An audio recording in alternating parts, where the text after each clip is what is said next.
The night sky of New York, normally a mosaic of lights and shadows, now looked like a canvas painted with the darkest hues of the divine palette. Heavy, menacing clouds hung over the city, its bowels occasionally illuminated by silent lightning, as if the firmament itself were about to collapse upon the sleeping metropolis. On the 50th floor of one of the numerous skyscrapers that pierced the stormy sky, Ana Silveira was fighting her own battle against the forces of darkness. The office, once a sanctuary of creativity and innovation, now looked more like the epicenter of a moral earthquake that threatened to engulf not only his career, but his entire existence. The cold, impersonal light of the fluorescent lamps cast unsettling shadows across the corners of the room, giving life to the stacks of documents scattered on the massive mahogany table. Every sheet of paper, every digital file on the USB stick that weighed like lead in Ana's pocket was a silent testimony to the corruption that had seeped through the city's veins like an insidious cancer.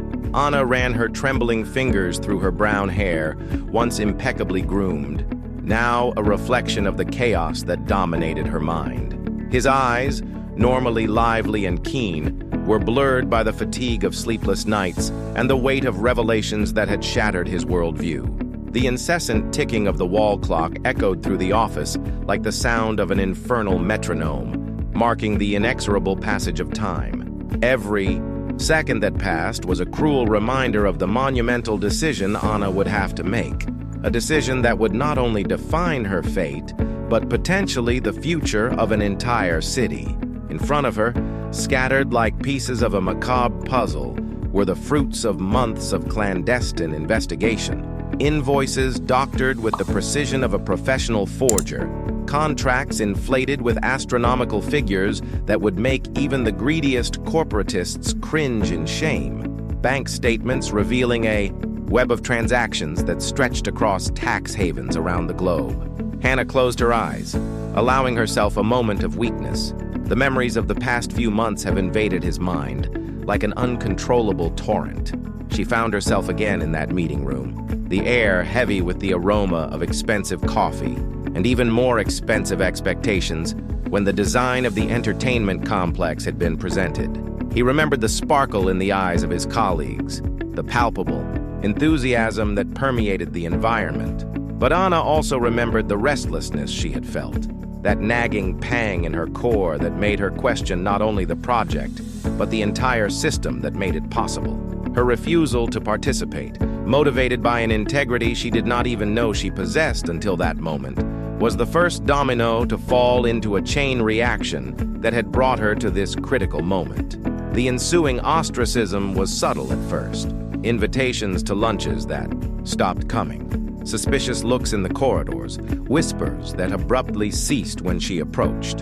Hannah endured all of this with a strength that astonished even herself, a strength she knew came from a source far beyond her own ability. It was during the review of a seemingly innocuous urban revitalization project that Ana first glimpsed the true extent of the corruption infecting the city. Like an archaeologist unearthing the remains of a long-forgotten civilization, she began digging through layer upon layer of fraud, bribery, and manipulation. With the help of Marcos, her longtime friend and anchor in the midst of the storm, Ana plunged into an underworld she had never imagined existed. Each new discovery was like a blow to his heart, each revelation a wound in his soul.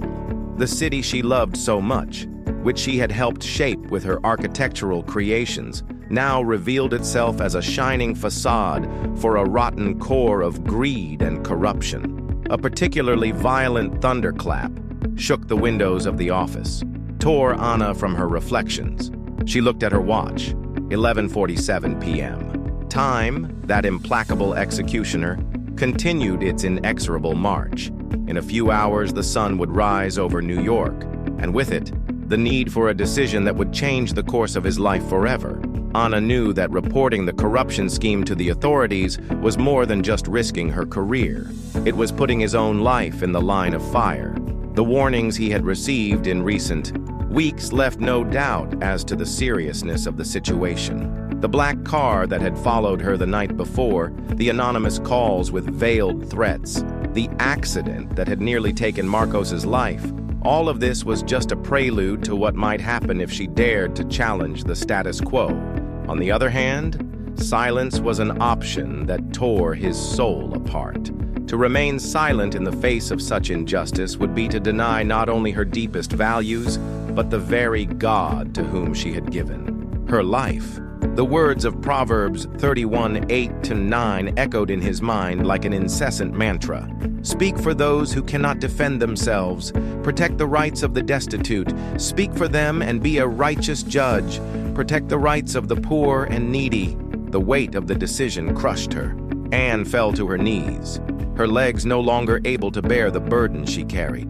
Tears, so long suppressed, finally broke through the dam of his resolve, running freely down his face. "Lord," she whispered, her voice choked with emotion and fear, "give me strength, show me the way.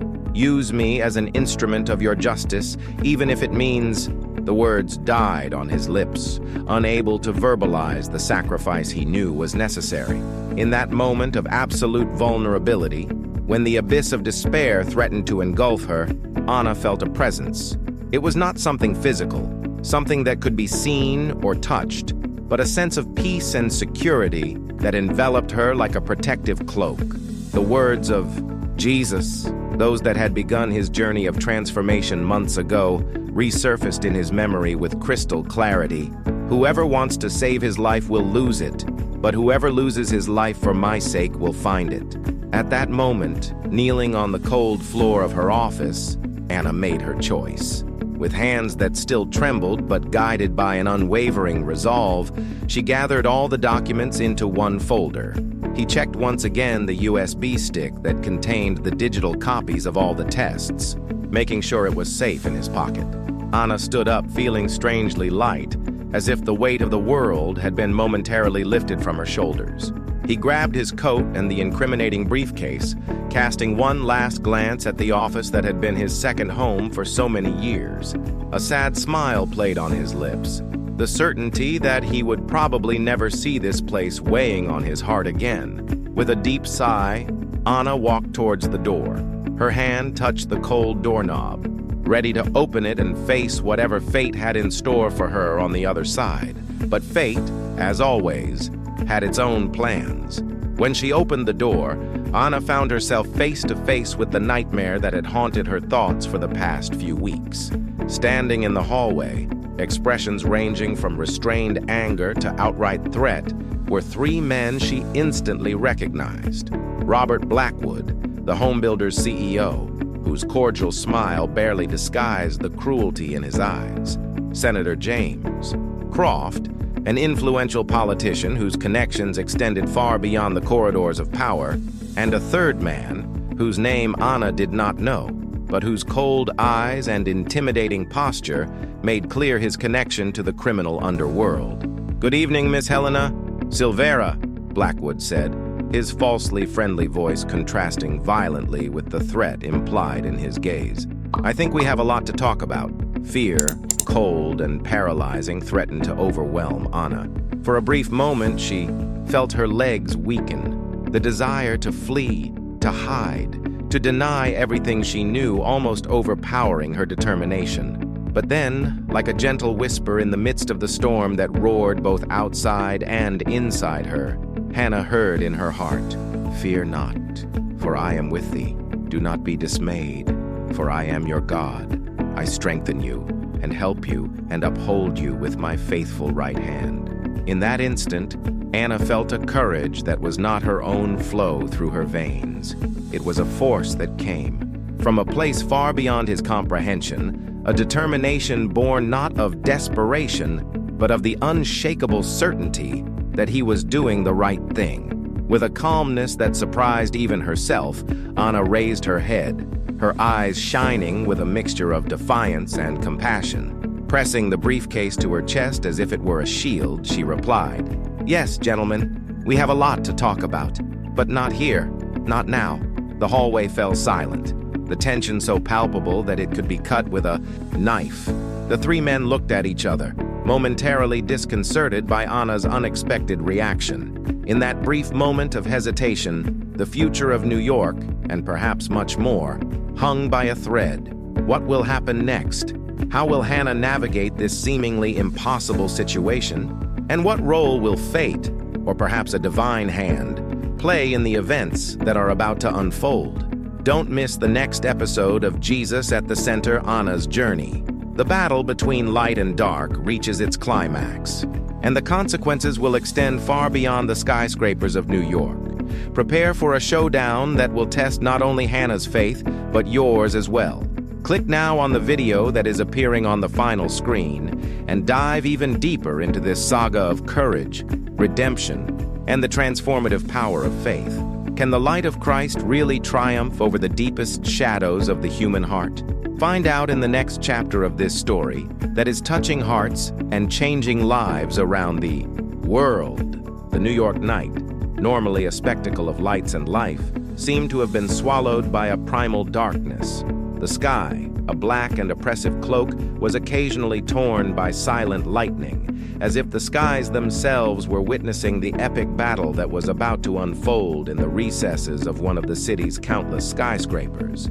Anna Silvera, the architect whose journey of faith had turned into a crusade against corruption, found herself at the epicenter of a storm, both literal and metaphorical. His heart beat at a frantic pace, each pulse echoing in his ears like the distant sound of war drums. Before her, forming a human barrier of threat and corrupt power, were the three men who embodied everything she fought against. The air in the hallway was dense, charged not only with the electricity from the storm roaring outside, but also with the palpable tension emanating from each individual present. Anna could feel the weight of the gazes on her, each of them charged with a volatile mix of emotions: anger, fear, contempt, and, surprisingly, a hint of grudging respect. "Gentlemen," Anna began, her voice surprisingly firm, as if emanating not from her throat parched by fear, but from somewhere deeper, more unshakable. "I think this conversation will be better conducted in a more, appropriate." His words hung in the air for a moment, as if even time had paused to consider the weight of that statement. Robert Blackwood, the CEO of the construction company, was the first to break the silence. He stepped forward, his impeccable Italian suit contrasting grotesquely with the malice emanating from his predatory eyes. "Oh, don't worry, Miss Helena Silvera," he said, his cold, calculating smile not reaching his eyes. "We have the perfect location for our discussion." Before Anna could fully process what was happening, she felt a strong hand grab her arm. The third man, the one whose cold eyes betrayed her connection to the criminal underworld, pulled her sharply out of the office. Anna struggled to keep her balance, her heels echoing almost obscenely in the sepulchral silence of the hallway. Her free hand clung desperately to the briefcase containing the incriminating evidence, as if those documents were a talisman capable of protecting her from the evil that surrounded her. As she was escorted through the empty corridors of the building, each step echoing like a somber omen, Anna murmured a silent prayer. Her words, almost inaudible even to herself, were a desperate mantra. "Lord, be my fortress. Be my light in the darkness." The group entered a private elevator, a cubicle of steel and mirrors that seemed to suck all hope out of the air. Anna observed with a mixture of fascination and horror how the electronic panels showed the numbers going down, down, down, to a level she didn't even know existed. The doors opened with an ominous hiss, revealing a cavernous space that seemed to have been ripped straight out of Anna's darkest nightmares. Fluorescent lights flashed intermittently, casting grotesque shadows that danced on the bare concrete walls. The air was heavy with the smell of mold and something else, something that Anna couldn't identify, but that made her stomach turn. "Welcome to our little sanctuary, Miss Helena Silvera," said Senator James Croft, his smile as fake as the promises he made in his election campaigns. "Here, we can have a frank conversation, away from prying ears." Anna was unceremoniously pushed into a solitary chair in the center of the room. The cold metal against his back was like a cruel reminder of the reality of his situation. His heart pounded furiously, threatening to burst his chest at any moment. But even in the face of imminent danger, something inside her refused to bend, to show fear. "You have no idea what you're doing," she said, her voice charged with an authority that surprised even herself. It was as if someone else spoke through her, someone stronger, braver. Blackwood laughed, a humorless sound that echoed through the concrete walls like the cry of a damned soul. "No, my dear, you have no idea what you're doing. Do you know how many lives, how many careers, how many empires you are threatening with your moral crusade?" Anna lifted her chin, her eyes shining with a fierce determination that made the three men involuntarily retreat. "And do you know how many lives you are destroying with your greed? How many communities are suffocating with its corruption?" The third man, who had hitherto remained silent, finally spoke. His voice was soft, almost gentle, which made him even more terrifying. It was like hearing death whisper in his ear. "Miss Helena Sanchez, Silvera, we are reasonable men. We are willing to negotiate. Tell us your price." Anna felt a wave of nausea when she realized the magnitude of the corruption she faced. It was not just a few fraudulent contracts or embezzlement. It was an entire system, rooted in the very foundations of the city, like a cancer that had spread through every vital organ of the social body. "My price?" Anna repeated, her voice trembling with indignation. Every word that came out of her mouth was like a sharp arrow, aiming straight into the heart of the darkness that surrounded her. "My price is the truth. It is justice. It's seeing this city free from the clutches of people like you." The silence that followed was deafening. Anna could hear her own heart beating, each pulse marking the seconds that dragged on like an eternity. She looked at the faces of the three men, seeing in them a mixture of emotions, anger, contempt, but also, surprisingly, a flash of fear. Finally, Blackwood spoke, his voice charged with a cold rage that made Anna's spine freeze. "You don't understand, do you? This is bigger than you, bigger than all of us. That's how the world works, dear. It always has been and always will be." Anna closed her eyes for a moment, seeking strength in a place beyond herself. When he opened them again, there was a light in his gaze that made the three men instinctively retreat. It was as if, for a brief instant, they were looking not at a cornered woman, but at something more, something transcendent. "No," she said, her voice growing in volume and conviction, filling the cavernous space with a strength that seemed to come from another world. "This is not how the world has to work, and I will not stand by while you destroy lives and dreams for greed." At that instant, as if the universe itself responded to his courage, a deafening roar shook the building to its foundations. The lights flickered violently, plunging the room into a frenzied dance of light and shadow. The sound of sirens, distant at first but rapidly approaching, filled the air. "Federal police! No one move!" The room was suddenly invaded by a wave of heavily armed agents. Anna watched, in a state of almost dissociative shock, how her captors were overpowered and handcuffed. The faces that a few moments ago displayed arrogance and menace were now contorted in expressions of shock and panic. Amid the chaos of the police operation, a familiar figure emerged, like a beacon of hope in the midst of the storm. It was Mark, his faithful friend and partner in this journey of faith and justice. "Anna!" he shouted, running to hug her, ignoring the protests of the agents around him. "Thank God you're fine." Tears of relief and gratitude ran freely down Anna's face as she clung to Marcos, as if he were her only anchor in a raging sea. How did you know?" she managed to babble between sobs. Mark smiled, his eyes shining with the same unwavering faith that had united them in this battle against the forces of darkness. "I didn't know, but God knew. When you didn't show up at the meeting point, I felt something was wrong. I alerted the authorities and, well, the rest is history." As she was escorted out of the building, through corridors now lit up and filled with police activity, Anna felt as if she was emerging from a long and terrible nightmare. The city he loved so much, which had been his home and inspiration for so long, seemed different now. The shadows were still there, dancing among the skyscrapers and lurking in the alleys, but now she could clearly see the light that was passing through them, a light that had always been there, just waiting to be recognized. Anna knew that the journey was far from over. There would be exhaustive testimonies, tense, trials, veiled threats, and challenges that would test his faith and resolve. But now, with a certainty that came from the depths of her soul, she knew that the truth would prevail.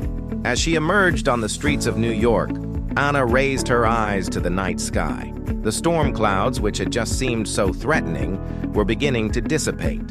And then, as a divine sign, a ray of moonlight burst through the darkness, bathing his face in a silvery, ethereal light. Jesus at the center, she whispered, a smile of gratitude and determination lighting up her tired but triumphant face. Always in the center. The words, spoken as a prayer and a promise, were carried by the night wind, echoing through the streets of New York. It was the beginning of a new chapter, not only for Anna, but for the whole city. A chapter of redemption, justice, and hope. A chapter where light finally triumphed over darkness.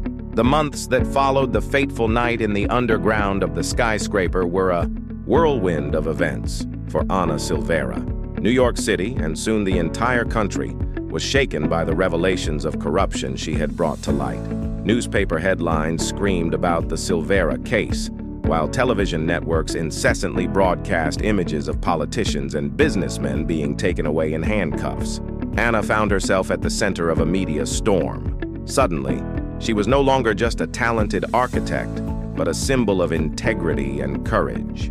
Invitations to interviews, speaking engagements, and even book offers flooded her inbox. The world wanted to hear his story, but for Hannah, every public appearance, every interview was an opportunity not to glorify herself, but to glorify the one who had guided her through the darkness. "It wasn't me," she said repeatedly. "It was Jesus working through me." The investigations deepened, revealing a web of corruption that extended far beyond New York. The Silvera case has become a catalyst for a national cleanup, inspiring other whistleblowers to speak out in different sectors and cities. Anna testified in several trials, facing hateful looks from her former persecutors. But where there had once been fear, there was now a peace that transcended all understanding. Each time she stepped on the witness stand, she silently prayed, "Jesus, be the center. May his words speak through me." As the months turned into years, Anna saw the city she loved so much begin to transform. New leaders have emerged, committed to transparency and integrity. Urban revitalization projects, now free of corruption, began to flourish in previously neglected areas. Anna did not return to her old company. Instead, he founded a non-profit organization dedicated to promoting ethics in business and politics. She traveled the country, sharing her story and inspiring a new generation of professionals to put integrity above profit. But his most ambitious project was just beginning. Utilizing her talents as an architect and her newfound platform, Anna launched an initiative to redesign rundown urban areas, creating spaces that foster community, sustainability, and hope. "Architecture is not just about building structures," she said in her talks. "It's about building a better future. It's about creating spaces where people can connect with each other and with God." 5 years after that stormy night, Anna was standing on a hilltop, looking out over the New York skyline. The sun was setting, painting the sky with shades of orange and pink, reflecting in the windows of the skyscrapers. But what caught his attention was not the imposing buildings in the center, but the new projects that dotted the previously forgotten neighborhoods. Community centers, parks, schools, and affordable housing, each structure a testimony that change was possible, that light could truly overcome darkness. Marcos, who had remained by his side throughout the journey, approached. "What are you thinking about?" he asked softly. Anna smiled, her eyes shining with tears of gratitude. "I'm thinking about how God uses our weaknesses to show his strength, in how he can take the broken projects of our lives and transform them into something beautiful." She paused, looking once more at the city that had become a living testimony of redemption and hope. "You know, Mark, I used to think my job was to build skyscrapers. Now I understand that I am called to be an architect of the kingdom of God. At that moment, as if to confirm his words, the last ray of sunlight broke through the clouds, bathing the city in a golden light. It was a heavenly reminder that no matter how dark the night may seem, the dawn always comes. Anna closed her eyes, letting the gentle breeze caress her face. His voice was little more than a whisper, but it carried the weight of an eternal truth. Jesus in the center, always in the center. In every project, in every decision, in every moment. That's the secret to building not just a city, but a life that can withstand the storms. And so, as the sun set over New York, Anna Silvera, the architect who had become a beacon of hope and integrity, knew her journey was far from over. In fact, it was only the beginning of a new and glorious chapter. Dear viewers, this is how we have come to the end of this inspiring journey with Anna Silvera.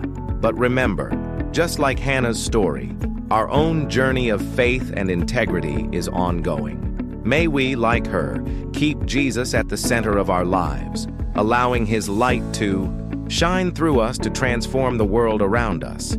If this series touched your heart and inspired your faith, don't keep it to yourself. Share with friends and family. Leave your like, subscribe to the channel, and turn on notifications so you don't miss out on our upcoming inspiring series.